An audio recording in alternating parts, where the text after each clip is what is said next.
When the world outside gets too loud and the thoughts inside your mind start racing out of control, sit with me for a moment. We're not here to push away the worries. We're not here to solve everything. Right now, there's no rush, nothing to fix, just you, me, and the gentle stillness of the present moment. In this space, we don't run from anxiety. Instead, we learn to look at it through different eyes, softer, kinder eyes. Because the stories you're about to hear don't promise to erase fear. They simply bring you closer to a truth, that anxiety is not a mistake. That sometimes it is the very bell calling you home to yourself. Together, we'll walk through ancient stories, once told by monks from quiet temples hidden in the forest, to small boats drifting silently down the river. In each story, you may recognize yourself, afraid, holding on, unwilling to let go. But then you'll also see yourself learning to sit and to breathe. And with that alone, peace can begin. Welcome to Buddhism Seeds, a place where we share seeds of awakening, nourishing presence, and inner healing. If this touches your heart, please don't forget to subscribe, leave a small comment below, or share this video with someone who needs a moment of stillness. And now, if you're ready, let's take the very first step together with a simple question.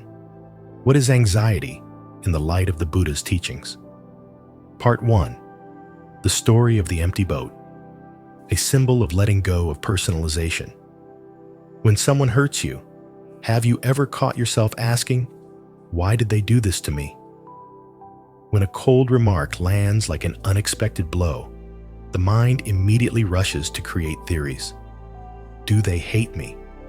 Did I do something wrong? But the truth is, most of our suffering doesn't come from what happens. It comes from how we think about what happens. I'm reminded of an old story. A middle-aged man lived in a quiet countryside. Every morning without fail, he had one ritual. He rowed his small boat to the middle of the river. It wasn't just a stroll. It was his daily meditation. On the still water mist, still hovering above the surface, he found something the noisy world could never give him peace. He cherished that moment, just him, his little boat, the wide river, and the birdsong of dawn. In those minutes, all burdens seemed to melt away. He wasn't a father, a husband, or a laborer. He was simply a human being, fully alive in the present. But one morning, as he sat with eyes closed, breathing deeply, letting his mind drift with the rhythm of the water, bam! A sudden collision rocked his boat violently. His heart raced. His peace shattered. Anger flared up instantly. Who would be so careless? Who dares disturb my stillness? He spun around, ready to unleash a storm of words. But then, he froze.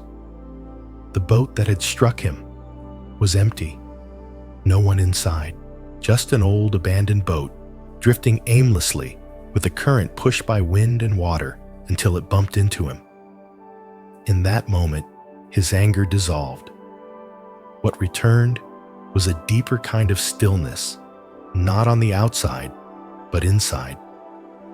And he realized if someone had been in that boat, he would have yelled, accused, maybe even fought. But knowing it was empty, the anger simply had no place to land.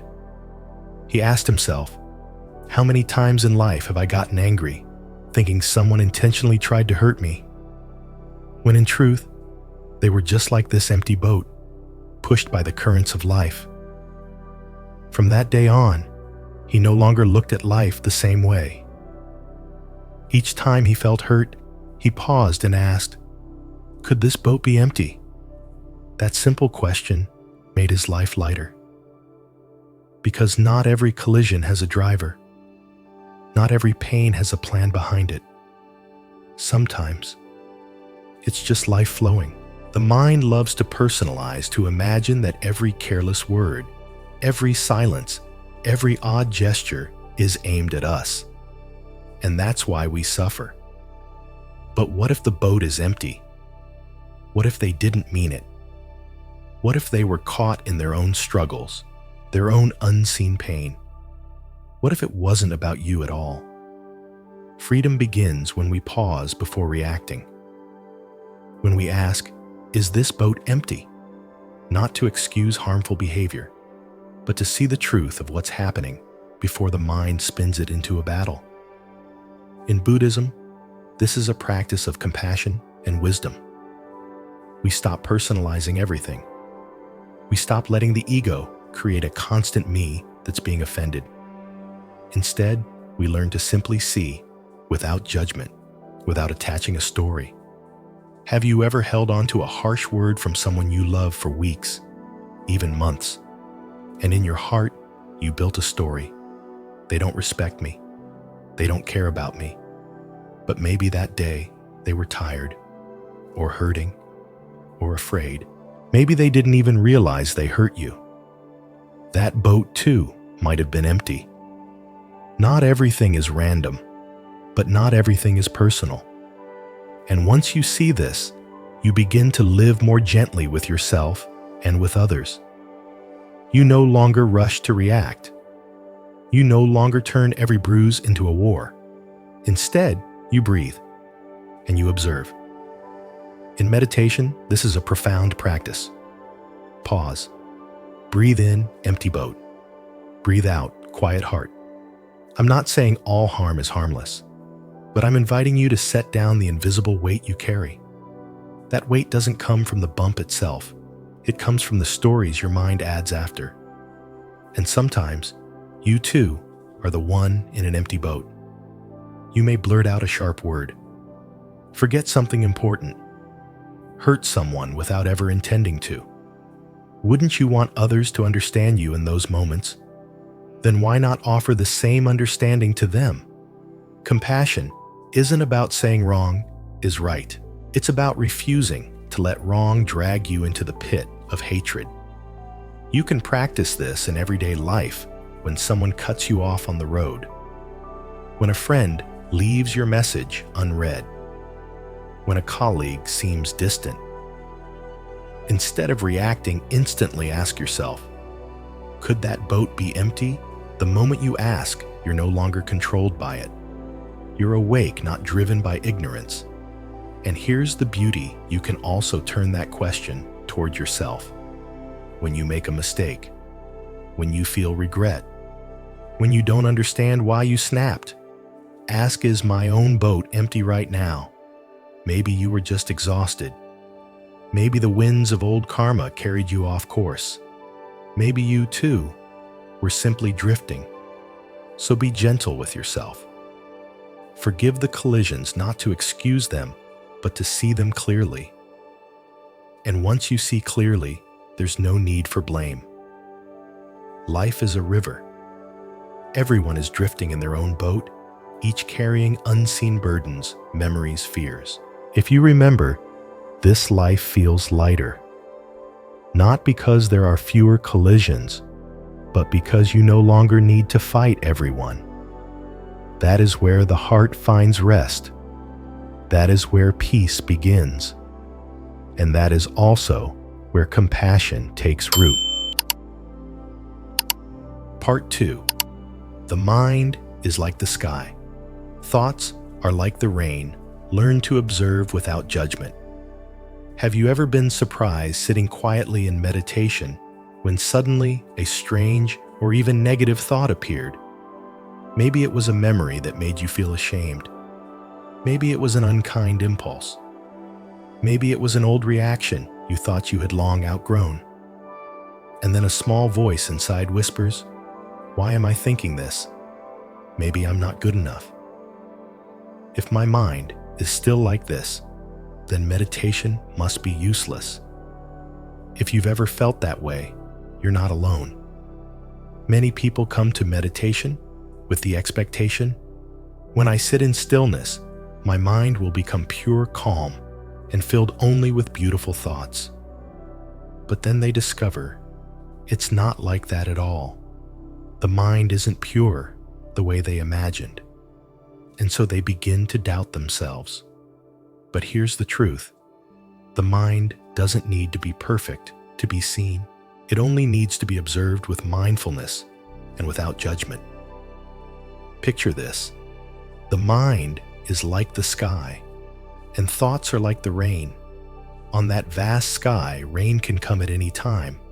Sometimes a light drizzle, sometimes a heavy downpour, sometimes a storm, and rain never chooses where to fall.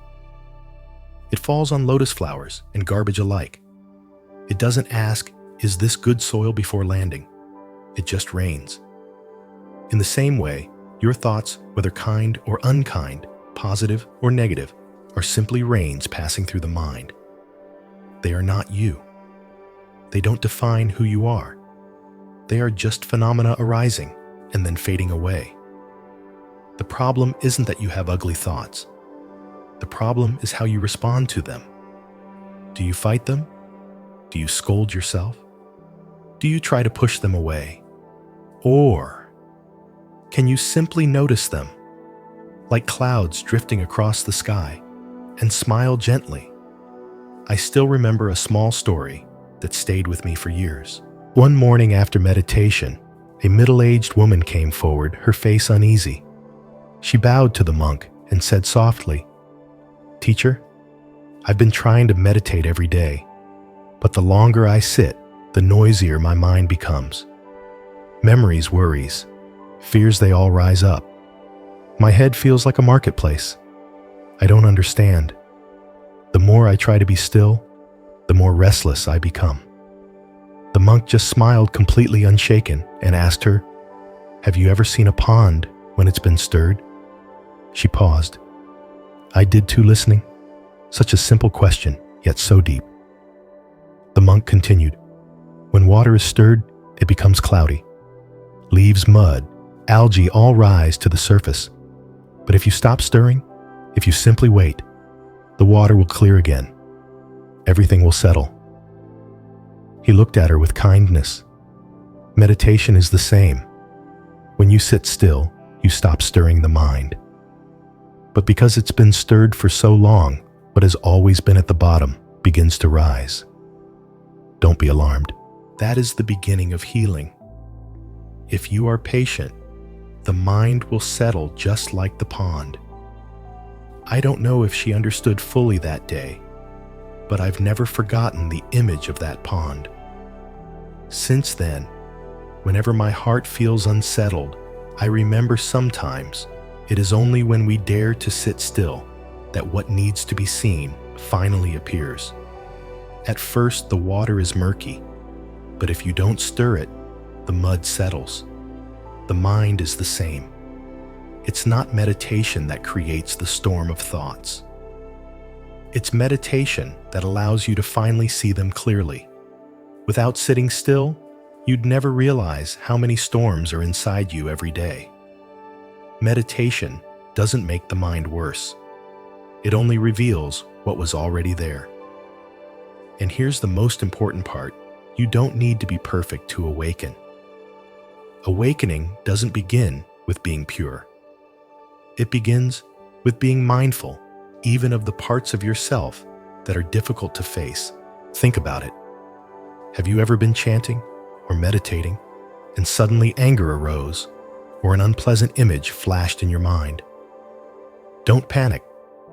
The mind is not always a fragrant garden. It is also a place where weeds grow. But you are the gardener, not the weeds. When a thought arises, you don't need to cut it down immediately. You only need to say, "Ah, a thought has come." No clinging, no pushing away, just noticing. Like watching the sky, you don't need to chase the clouds away to enjoy the sunset. You simply stand and see.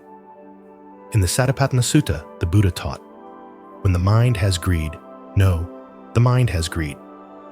When the mind has no greed, know the mind has no greed. Notice he didn't say, get rid of greed. He only said, no. That knowing is mindfulness, the light of awareness shining into the dark. No need to fight, just see clearly. And when you see clearly, it fades on its own. It's like this: if a frightened child is crying in the room, would you yell at them? Or would you walk over, hold them gently, and say, "I know you're scared. It's okay. I'm here." The mind is the same. When a bad thought arises, don't shout at it. Hold it with mindfulness. This isn't indulgence, it's understanding. And from understanding, peace is born. Don't mistake spiritual growth for the absence of wandering thoughts. A good practitioner isn't someone who never has them. It's someone who isn't dragged away by them because they've learned to see thoughts as rain. No matter how heavy the rain falls, the sky is still the sky. No matter what thoughts pass through, you are still you, untouched at your core. One day, as rain pounded on the temple roof, I thought rain is just like thoughts, loud, endless, seemingly unstoppable. But eventually, it stops. Not because I commanded it, but because the very nature of rain is to come and go. Thoughts are the same.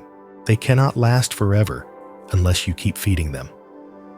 The more you resist them, the stronger they get. The more you fear them, the tighter they cling. The more you hate them, the longer they stay. Only when you are gentle enough to simply look do they begin to fade. The path of practice isn't about creating a perfect mind. It's about learning to live with the mind you have, whether it's raining or shining. And in time, you realize the sky was never stained by the rain, and your mind was never truly impure. It was only clouds passing by, only thoughts arising and dissolving, and you never needed to do anything except see them clearly. Part 3. The Broken Cup, Learning to Love Through Impermanence. Have you ever loved something so much that just the thought of losing it made your chest tighten? A keepsake, a loved one, a relationship you've cherished, a moment so beautiful you wished it could last forever. And then you find yourself living with anxiety, not because it's gone, but because you fear it could go. There's an old Zen story I'd like you to hear. A young man, thoughtful but tense, climbed up a mountain to visit an old monk. In his hands, he carried a small wooden box, wrapped carefully in cloth. He had held it close through the long journey. When he finally sat before the monk, he opened the box with trembling hands and placed on the table a delicate ivory-colored teacup, thin, exquisite, clearly treasured for many years. His voice shook as he bowed. "Master, this cup was my grandmother's. She raised me from childhood, and before she passed, she left me this as her last gift. It's all I have left of her, my memory, my heart. But because of that, I live every day in fear.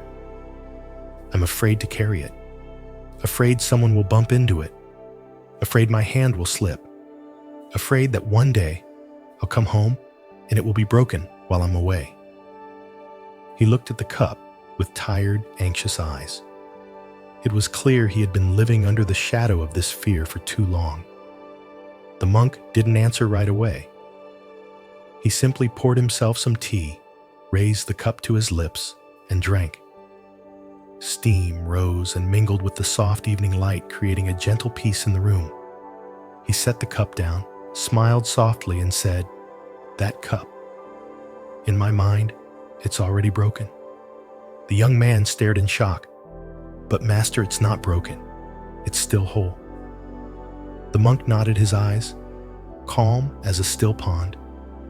"Yes, it's whole. But because in my heart, it's already broken, I can cherish it fully while it's here. I hold it gently, but I don't cling. I love it, but I don't fear.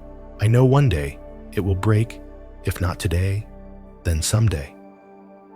Everything passes, and when I no longer demand that it must last forever, only then can I be fully present with it in gratitude and peace. The young man was silent. For the first time, he heard someone speak of letting go, not as abandonment, but as a deeper way of loving. A love no longer ruled by fear. The sun was setting, and light streamed across the teacup, making it glow more beautifully than ever. In that moment, something inside the young man softened. From that day on, he still carried the cup, but no longer as a burden. Instead, it became a reminder that the value of what we love doesn't come from its permanence, but from its fragility. And because it could break every moment with it, became sacred. What do you see in this story? The cup wasn't broken. But in the mind of one who understands impermanence, it had already been released. Not out of coldness, not out of indifference, but out of wisdom that nothing lasts, and therefore love can be deeper, truer, and more present. We often think real love means holding on tightly, never letting go. But the tighter you hold, the more fear grows. And that fear robs you of the very peace you need to enjoy what you love. You can't enjoy good tea if your hands are trembling, afraid the cup will fall. You can't be fully alive in a relationship if your heart is always whispering, "What if they leave me?" You can't savor the present if your mind is clinging, "I wish this moment could last forever." Impermanence is not a tragedy, it's simply reality. And when you truly understand that you no longer cling, you show up more fully, you love more freely, and letting go becomes natural. The cup is a symbol of everything precious in your life, your loved ones, your health, your time, your relationships, your youth, your opportunities. They're all in your hands right now, but none of them are yours forever. That's not a reason to despair. That's an invitation to awaken. Awaken to live more deeply. Awaken to love without conditions. Awaken to the truth that it's not I will love when I know it will last. It's I will love because I know it won't. You can begin today with the smallest things: your morning tea, your child's smile, a meal with someone you love, the simple moment of placing your hand on your chest and feeling your heart still beating. Whisper quietly to yourself, "This cup is already broken." And then you'll see every second becomes extraordinary. This is freedom of the heart, when you no longer need something to stay in order to love it fully. When you live knowing the cup is already broken, you begin to blame less when loved ones change, grow less angry when something leaves your life, regret less when youth doesn't return, demand less that the world obey your wishes. You don't let go because you don't love. You let go because you've learned to love the right way. You don't run from loss. You look it in the eye, and because of that, you are free. The cup is still here. You still hold it. You still drink tea with gratitude. But in your heart, it's no longer a chain of fear. It is simply life itself, fragile, fleeting, breathtakingly beautiful. And one day, when that cup truly falls and shatters, you will grieve, but you will not collapse. You will feel sorrow, but you will not drown. You will miss it, but you will not hate the world, because in your heart, it had already been broken long ago. And because of that, you lived fully with it while it was here. Part 4. Anxiety as an old friend. Some mornings, you wake up heavy-hearted for no clear reason. Nothing specific has happened, yet your chest feels tight, your breath becomes shallow, and a quiet unease, nameless and thin as thread, weaves its way through your heart. You don't know what to call it. Maybe it's anxiety. Maybe it's a vague fear. Maybe it's just an unexplained sense of imbalance. And so you start fighting it. You try to stay busy so you won't feel it. You try to think positive. You try to do something to push through it. You try to calm down. But the harder you try, the stronger it seems to get, like pushing against a door, while something unseen is pressing back from the other side. You get tired. You don't understand. You just want it gone. But have you ever asked yourself, what if anxiety isn't the enemy? What if it's not here to ruin you, but to remind you of something? I want to invite you to see anxiety not as a monster, but as an old friend. Not the kind of friend you always enjoy. Not the one you look forward to, but the one who has knocked on your door many times, always carrying a message. Anxiety isn't failure. It's an invitation to come home. Back to yourself. Back to your breath. Back to the present, the only place where peace can begin. Have you noticed? Anxiety never lives in the present. It always lives in the future. It whispers, what if this happens? What if that falls apart? And your mind runs ahead, weaving scenarios while your body reacts as if they were already real.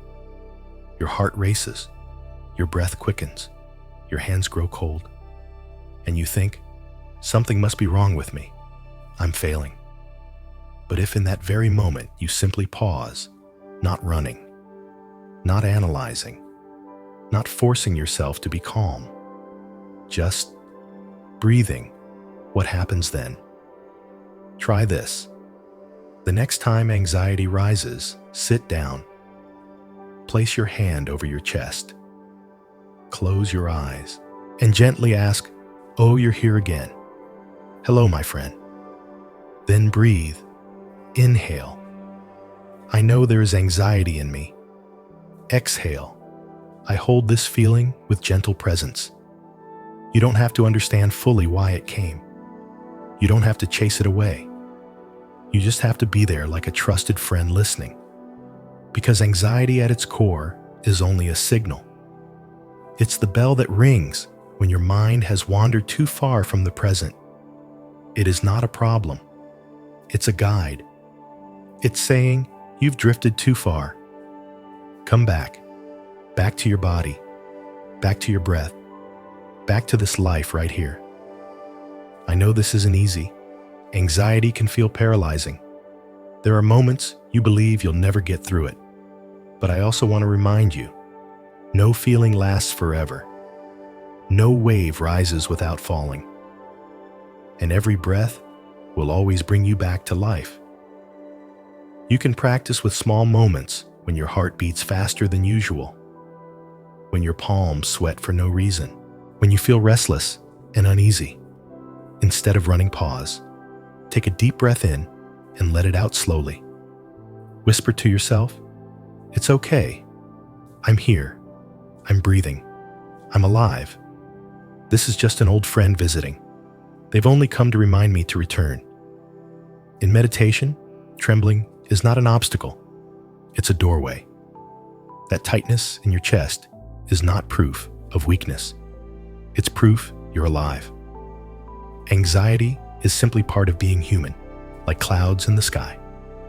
There's nothing wrong with feeling it. The only mistake is believing you must banish it immediately, because it's the resistance that makes it grow. But when you stop and listen, it begins to soften. Sometimes, all anxiety really needs is to be seen. Imagine a child runs to you, crying, trembling, terrified. Would you yell at them? Would you say, go away, don't bother me?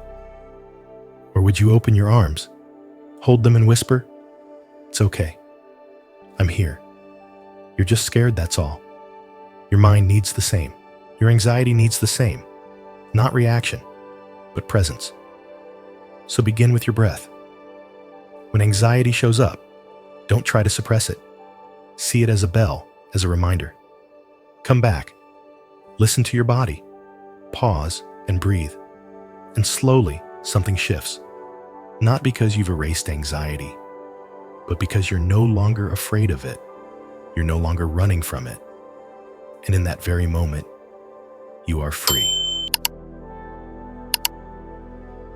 Part 5. The story of the strawberry between two tigers. Have you ever heard the story of the man running from two tigers?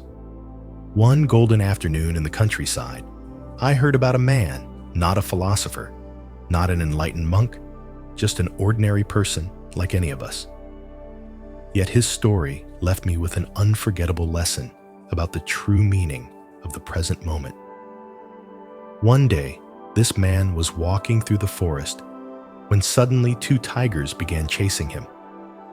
His heart pounded in terror.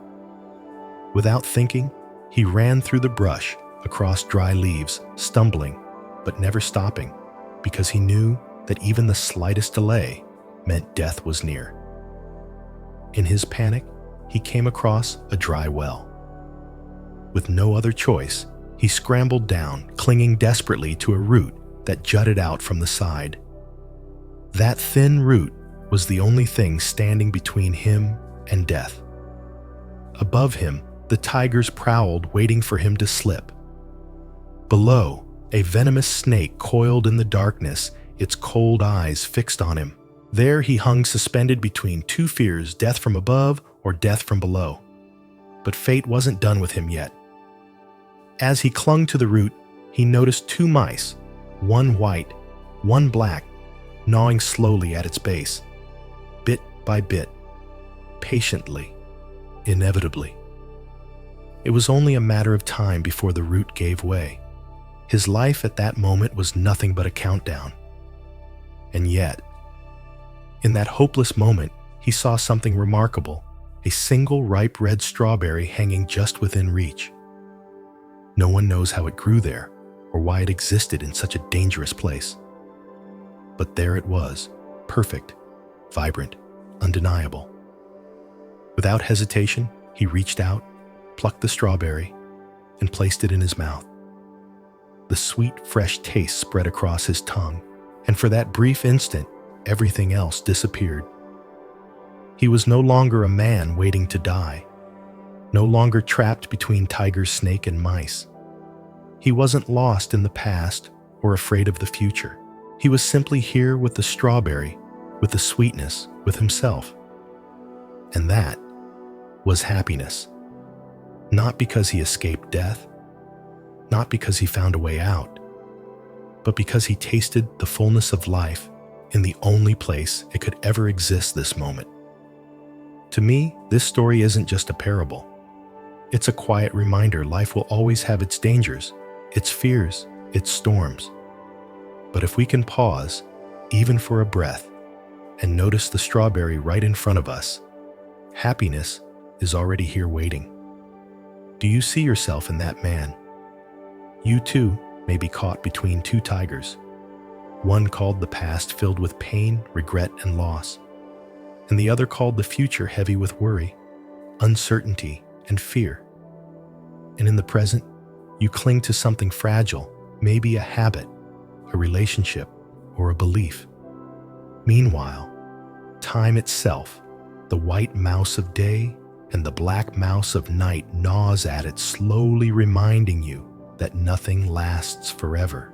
But in the midst of all this, there is always a strawberry, a small, simple moment, like sunlight through your window, the song of a bird, the embrace of someone you love, a warm cup of tea in your hands, or simply the breath that proves you're still alive. The question isn't, am I happy? The question is, am I fully here right now? If you're waiting for the day when all fear is gone, all worry erased, all storms calmed, you may be waiting for something that will never come. Life will always have its tigers, always have its snakes, always have its mice. But life will also always offer you a strawberry. Always something small, ordinary, yet miraculous if you're awake enough to see it. You don't need to silence every fear before you can be happy. You only need to see that happiness can live alongside fear if you are present with what's here. Like the man in the story, you too can taste the sweetness if you stop resisting, stop panicking, and simply reach for it. Don't wait for the storms of life to end before you allow yourself peace. The storm may never end, but you can stop here and now and see the strawberry ripe before your eyes. Because in the end, it's not the tigers, the snake, or the mice that hurt us most. It's that we forget to notice the strawberry. We don't need to escape life. We need to return fully to life. Because every moment is a miracle, if you're awake enough to taste it. Part 6. Anxiety is not your fault. It's a sign you're holding on to what cannot be held. There are nights when you lie in bed and sleep just won't come. Not because of pain, not because of noise, but because of a nameless unease, a floating sense that something is unfinished, uncertain, unsafe. Do you recognize it? Anxiety is that kind of guest. It doesn't knock. It doesn't warn you. It simply shows up suddenly, often in the very moments you thought you were okay. But have you ever asked yourself, where does anxiety come from? Why do some people worry more than others? Is it just personality? Is it past experiences? Or is it your fault? I want you to pause for a moment, take a slow breath, and listen carefully. Anxiety is not your fault. It doesn't mean you're weak. It doesn't mean you failed. It doesn't mean you're broken. Anxiety is simply the natural result of something very human: attachment. When you cling to something, whether it's the past, the future, a plan, a person, or an outcome, you begin to worry. You worry it might change. You worry you might lose it. You worry things won't go the way you need them to. And suddenly, you're caught in a battle where the only one pushing against you is yourself. Picture this. You're holding a rope. One end is tied to the future, a place you've never been, never seen, but desperately want to control. The other end is tied to the past, the words you wish you'd never heard, the choices you wish you could change. You pull both ends toward yourself, hoping to keep them steady.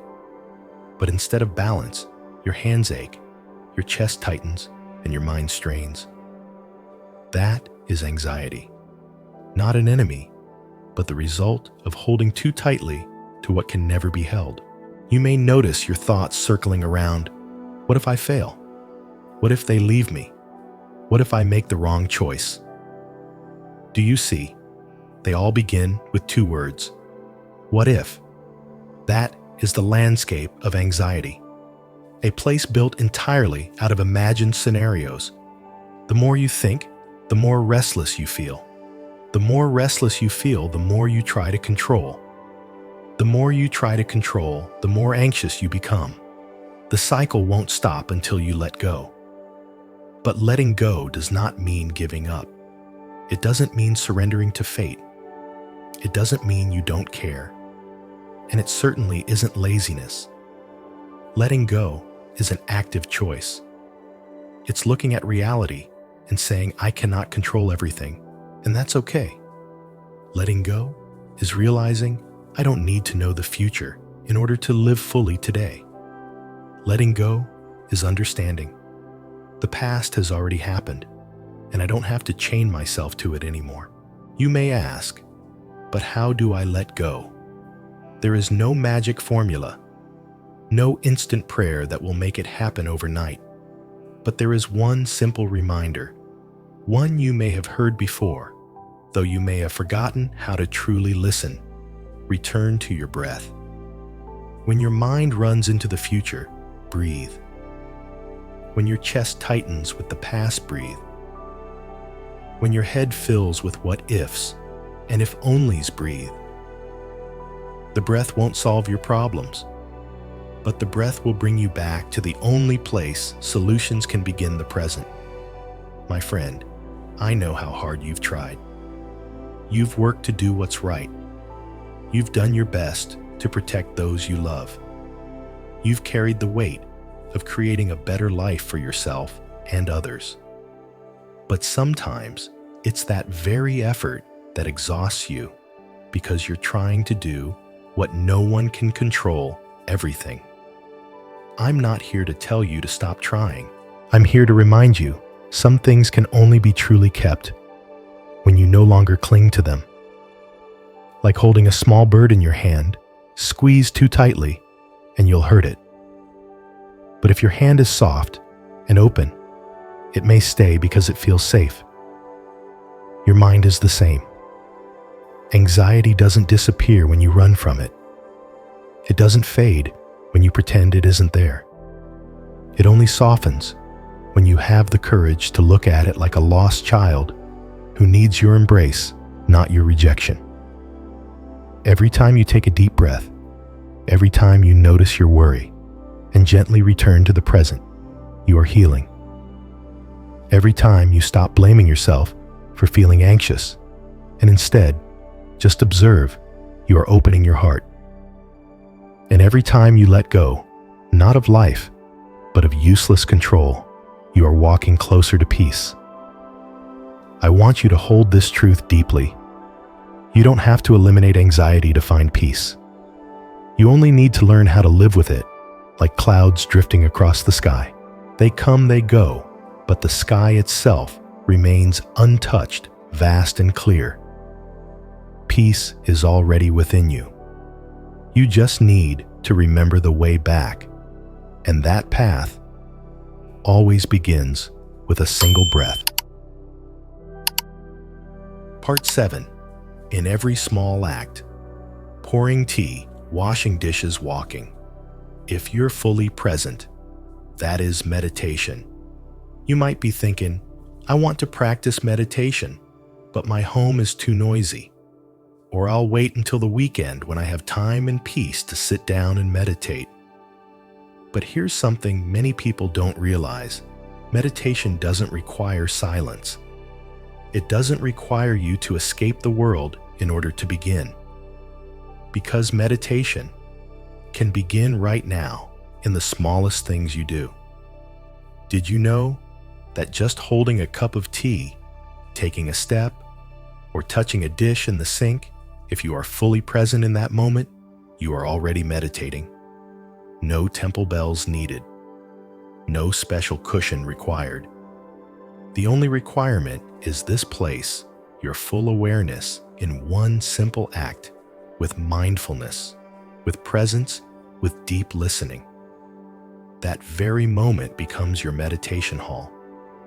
That very act becomes sacred practice. When you pour a cup of tea, don't just rush to finish so you can drink. Feel the warmth of the pot in your hand. Notice the steam rising. Smell the delicate fragrance filling the air. Listen to the sound of water flowing into the cup like a soft, wordless song.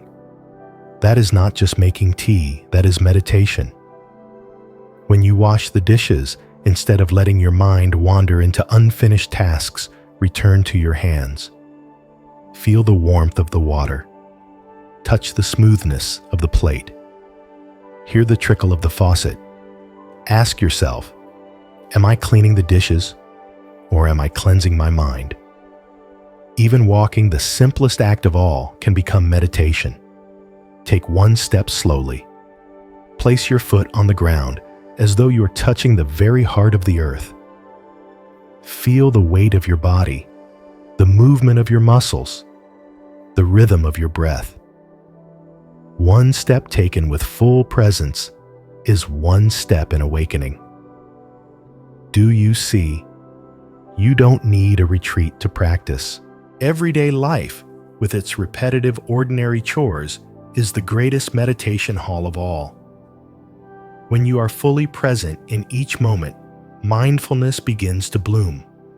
And where mindfulness blooms, peace begins. Think about it. Most of our suffering doesn't come from what we do, but from the fact that our mind is not where our body is. We drink tea, but our mind is already at the deadline. We wash dishes, but our head is busy arguing with someone in our imagination. We walk, but our thoughts are already worrying about tomorrow. Our body is here, but our mind is everywhere else.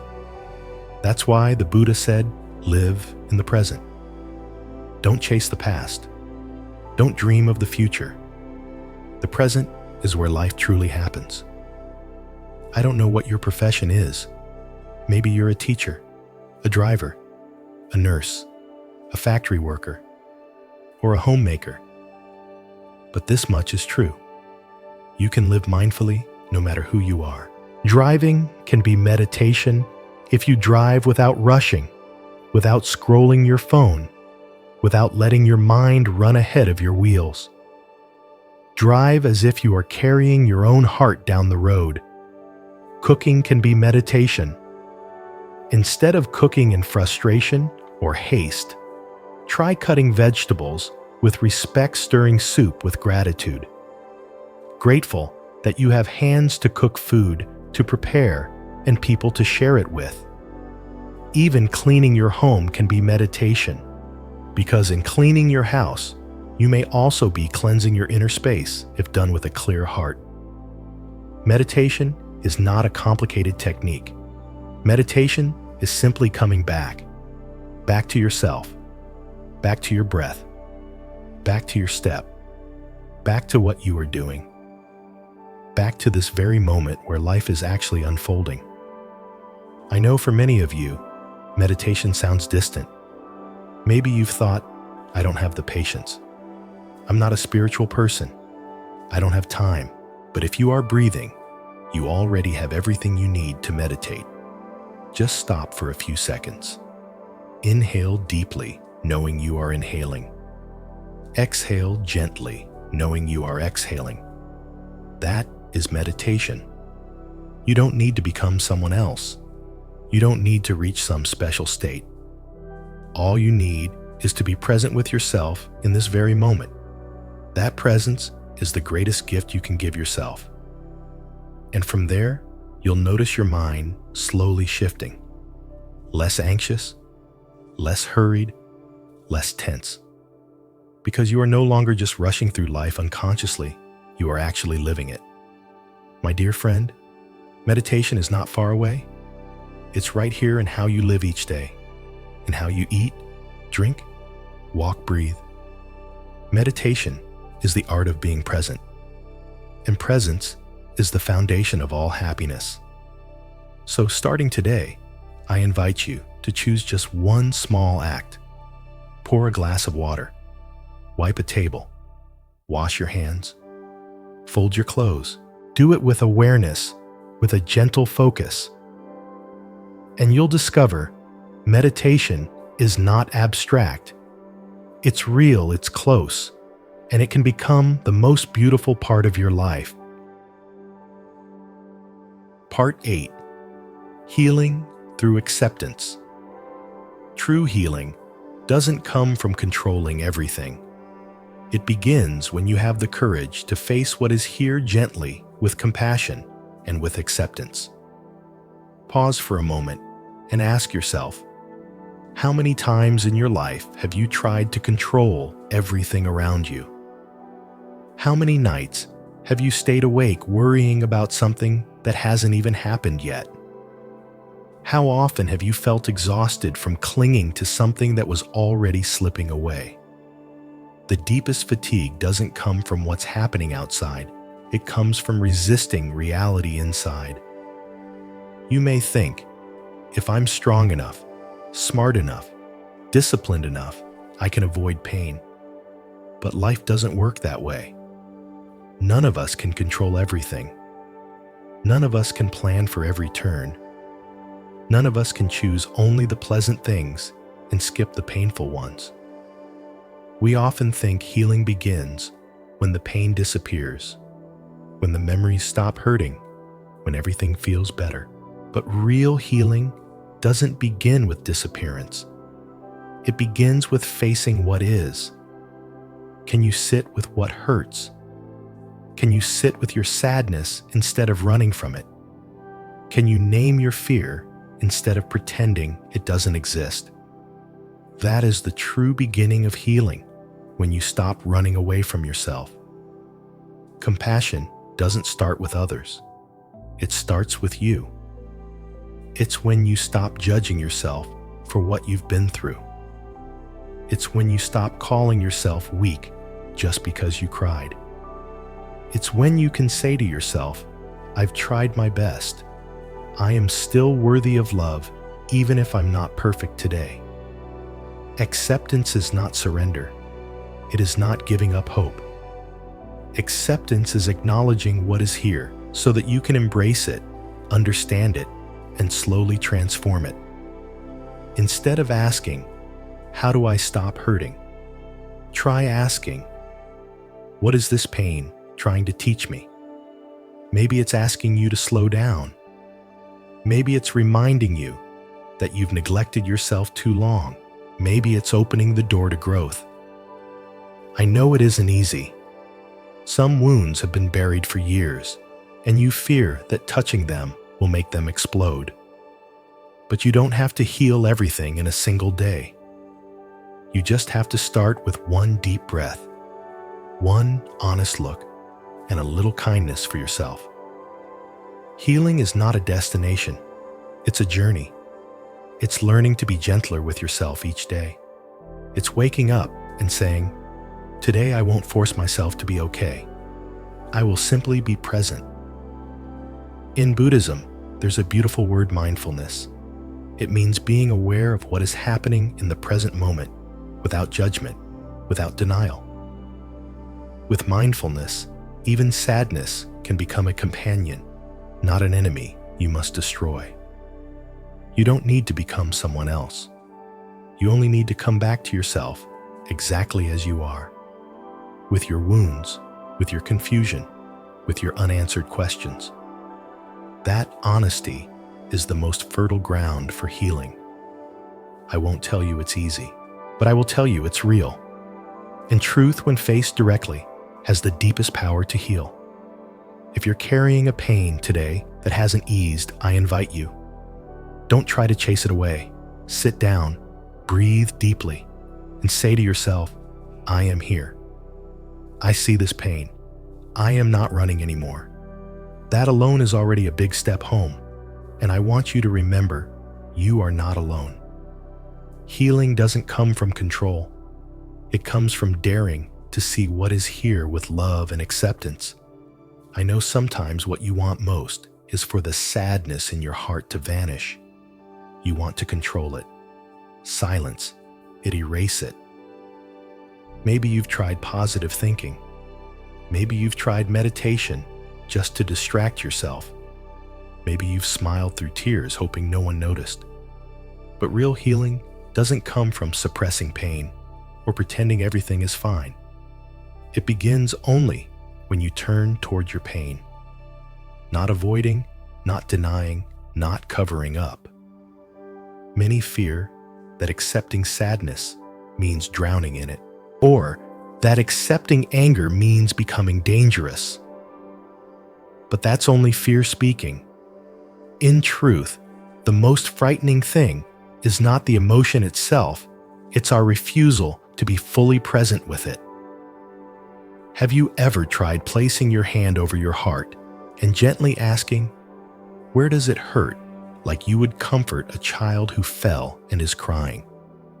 When you can sit with yourself in your pain, you begin to see this isn't a mistake.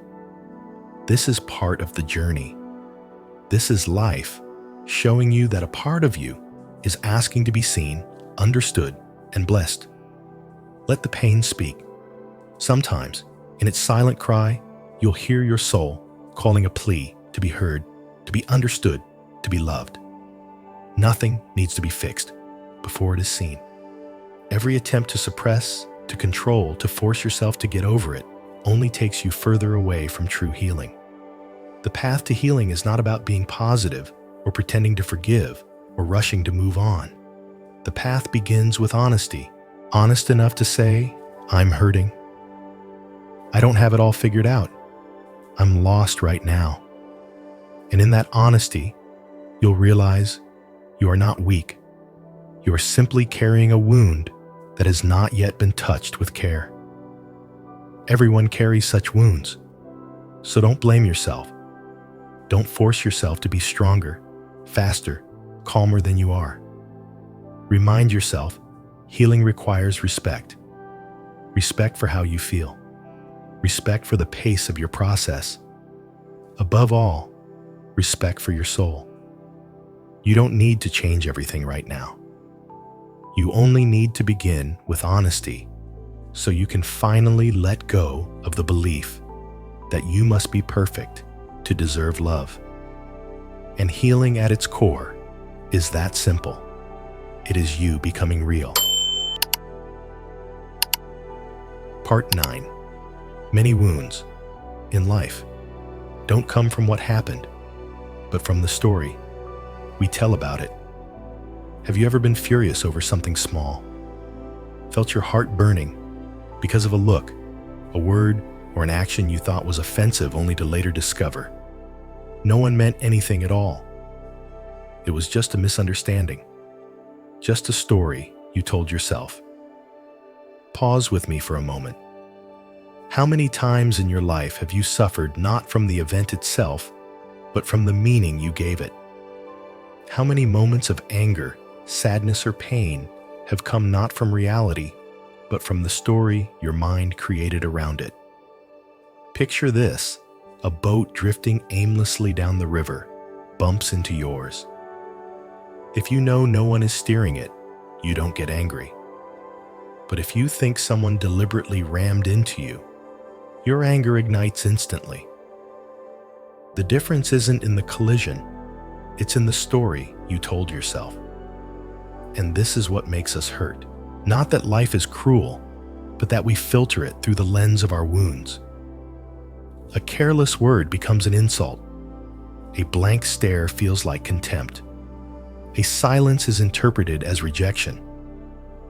We think we are living in truth, but most of the time, we're living inside our own script. The mind acts like a playwright, adding details, spinning plots, creating drama, and then believing its own imagination. Sadly, we end up suffering from a play we ourselves have written. Have you ever asked, what if I stopped? What if I didn't add to the story? What if I just looked at what happened exactly as it is? Someone walks past you without saying hello. You think they must hate me. But maybe they're just lost in thought. Someone replies to your message late. You think I don't matter to them. But maybe they were tired or simply forgot. None of that was aimed at you. Yet you told yourself a story, and that story hurt. This happens to us all, every day. Without mindfulness, we get carried away by imagined narratives and drown in unnecessary suffering. Of course, I'm not saying everything is harmless. Some words do wound. Some actions are wrong. But most of the time, the sharp edge of pain doesn't come from the event itself. It comes from the meaning we attach to it. That's why two people can face the same situation. One remains calm while the other suffers. The root of emotion is the story you tell yourself. You can tell a story that makes you lighter, or one that makes you heavier. Sometimes what needs to change is not the situation, but the story. The mind tends to interpret life through old wounds. If you've been betrayed, you're quicker to distrust. If you've been abandoned, you fear being forgotten. If you've been belittled, you bristle when ignored. Not because the present is wrong, but because the past still colors your lens. But here's the truth. Your wounds are not meant to be the glasses you wear to see life. If you use past pain as your filter, you'll keep repeating that pain. Everywhere you look, you'll see danger. Everywhere offense. And in that, you isolate yourself from joy. so observe your mind. The next time someone's action stirs, you ask, am I telling myself a story? Is this story true? Or am I imagining? This simple question can open a door to truth, a door to peace. Because once you see the story isn't real, your emotions no longer control you. Healing doesn't begin when others change.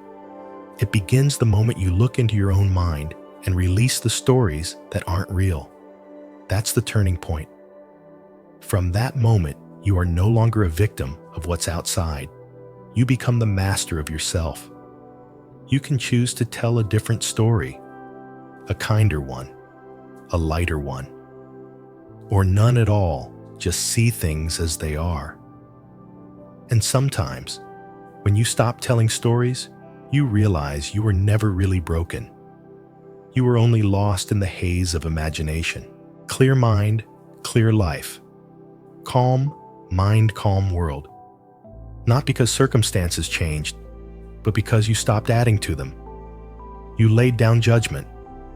You set aside the tinted glass. You returned to reality and discovered life isn't as harsh as you thought. People aren't as cruel as you imagined. And you aren't as fragile as you believed. I'm not asking you to pretend everything is fine. I'm simply inviting you to notice how much of what you feel comes from a story you created. And if you stop telling that story, wouldn't your heart feel lighter? True healing begins here, with the courage to look at what is, without rushing to explain it, interpret it, or control it. Just seeing, just breathing, just smiling. And in that space, compassion naturally arises, and acceptance blooms. Part 10. The present moment and anxiety. Have you ever sat on a beautiful day with everything around you, calm and peaceful, yet inside you still felt uneasy?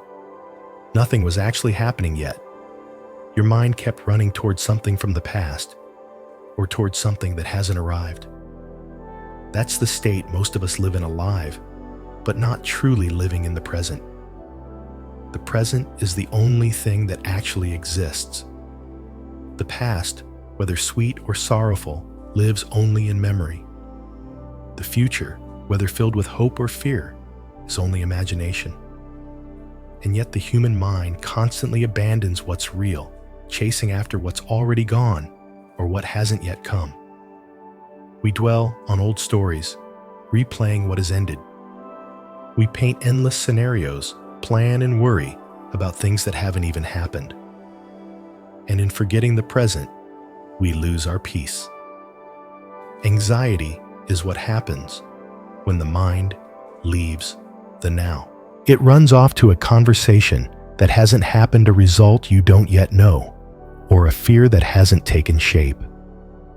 The farther the mind wanders from the present, the more restless and exhausted you feel.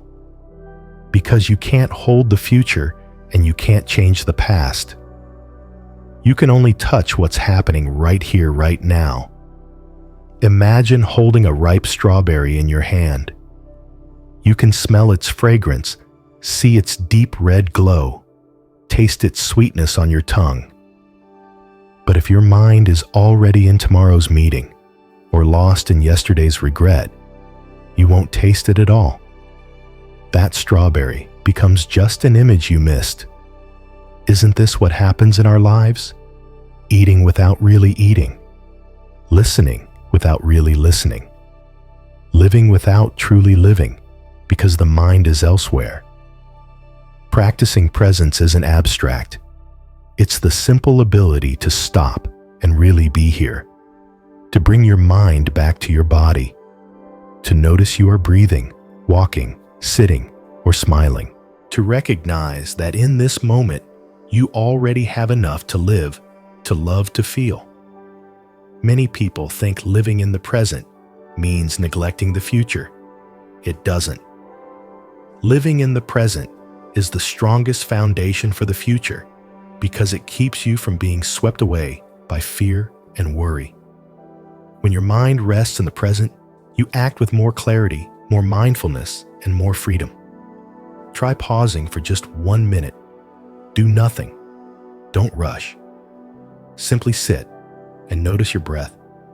Feel the air move in and out. Notice your hands resting in your lap. Hear the birds outside your window.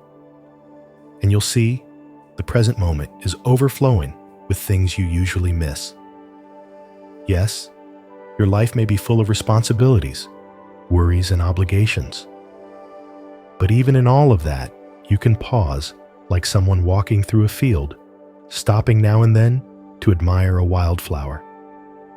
Like someone holding a cup of tea, stopping to enjoy its fragrance. Anxiety doesn't prepare you better for the future.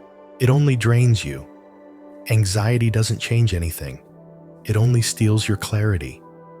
When you're anxious, you're spending energy imagining a disaster that may never happen. The present is the only soil where peace can grow. Not tomorrow. Not when everything is finally settled, but right now, when you pause, breathe in, breathe out, and recognize, I am alive. There is a great freedom in the present. Freedom comes when you accept you can't control everything, when you let go of what's beyond your reach, when you pause long enough to notice what you already have. You don't need to go anywhere to find peace. Peace is not waiting at the end of the road after perfection. Peace is right here if you choose to stop. It sounds simple, I know, but truly, living in the present takes practice. It takes awareness. It takes compassion for yourself each time your mind drifts away. So if today your mind feels restless, weighed down by anxiety, give yourself the gift of coming back. Come back to your breath, to your steps, to the light filling your room, to the smile of someone you love, to the life unfolding right now, small but real. No one else can live for you. No one else can feel for you. Only you can decide to pause and live each moment fully. And when you do, you'll realize there is nothing more peaceful than this moment, nothing more real than now. Because the present is the only doorway into inner freedom. The present is what truly exists, not the past, not the future. Each breath you take, each sound of birds, outside each ray of sunlight on your skin, that is real life. Everything else is just clouds drifting across your mind. The past, whether joyful or painful, is gone. You can't touch it, change it, or live it again. Yet we often get stuck there like travelers, staring at an old photograph, forgetting to keep walking. The future hasn't arrived. It's only imagination. Whether you picture good or bad, it's not here yet.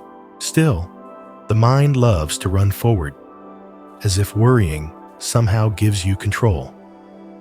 But in that, you're no longer living in the present. You're starring in a movie your mind has written, playing the actor, the audience, and the victim all at once. Have you ever noticed anxiety stretching on, not because of what's happening now, but because of what might happen? Fear of illness, fear of losing someone, fear of failure, fear of being misunderstood, fear of an uncertain future. Most of these fears are created by the mind. They haven't happened. They have no form, and yet we let them steal away the peace of today. Like eating a sweet strawberry, but worrying tomorrow's strawberry might rot, so you never taste the one you have now. There's an old Zen story about a man chased by a tiger, falling over a cliff, clinging to a vine. Above him, the tiger roars. Below him, the abyss yawns. Right beside him grows a wild strawberry. He picks it. He eats it. He says, "Delicious." What does this story teach? That even in danger, if you return to the present, you can still taste the sweetness of life. Sometimes, one strawberry is enough for peace. So why is it so hard to live in the present? Because the mind doesn't like to stay still. It wants to think, to compare, to plan, to control. But the present doesn't ask for that. It only asks for your presence. And presence is simple. It is breathing deeply, knowing you're breathing. It is watching a leaf fall, knowing you are watching. It is hearing a sound, knowing you are hearing. It is not analyzing, comparing, or predicting. It is simply living. When you truly live in the present, anxiety has nowhere to cling. Anxiety needs the past to compare and the future to imagine. Without those, it cannot exist. Like darkness cannot survive when light enters. You don't need to force anxiety away. You only need to return to the present, to notice the strawberry in front of you, today's meal, the person beside you, the music you're hearing, the sleep waiting for you tonight. This doesn't mean ignoring tomorrow. It simply means if you only live in tomorrow, you miss today. And today is the only ground where you can plant seeds, nurture, and harvest. So practice something simple. Pause for a few minutes each day. Don't do anything. Just breathe. Just listen to the sounds around you. Just feel your body sitting here. And remind yourself, the present is enough. Whatever you're going through, pain, pressure, emptiness, or fear, the present is still the starting point of healing. Only when you are here can you see clearly what's happening inside. And only when you see clearly can you hold it with compassion. Peace doesn't come from fixing everything outside, because sometimes everything looks fine and you still feel restless inside. Peace comes from your ability to be present with what is, whether pleasant or not. That's why Buddhist practice always points back to mindfulness of the present, because only here do you meet yourself. Only here do you see your thoughts rise. Only here do you notice emotions appear and learn to hold them without judgment. It's not easy because the mind is trained to wander. But don't give up. Each time you come back, even for one breath, you are planting a seed of peace. And slowly, you'll notice anxiety doesn't own you anymore. It may still visit, but it won't stay. Because you're no longer feeding it with imagination, you're nourishing your mind with presence. Remember, today's strawberry is ripe and sweet in front of you. Don't miss it, because you're worrying about tomorrow's. Eat it with gratitude, that sweetness that is peace. When you understand the image of the empty boat, you'll also begin to see life differently. Not every collision is intentional. Not every painful word was meant to hurt you. Sometimes it's just the river flowing. Awakening begins when you stop personalizing everything. When you let go of the me that is always offended, you also let go of the invisible burdens you've been carrying. We cannot control everything out there, but we can choose to meet it with a lighter heart. And when you begin asking the deep meditative question, is that boat empty? You're already opening the door to wisdom, freedom, and compassion. Thank you for listening all the way through today's reflection. If this touched your heart, please take a moment to subscribe to Buddhism Seeds, hit the like button, share this with someone you love, and leave a comment below. I'd be grateful to hear your thoughts. See you in the next video as we continue walking this path of awakening together.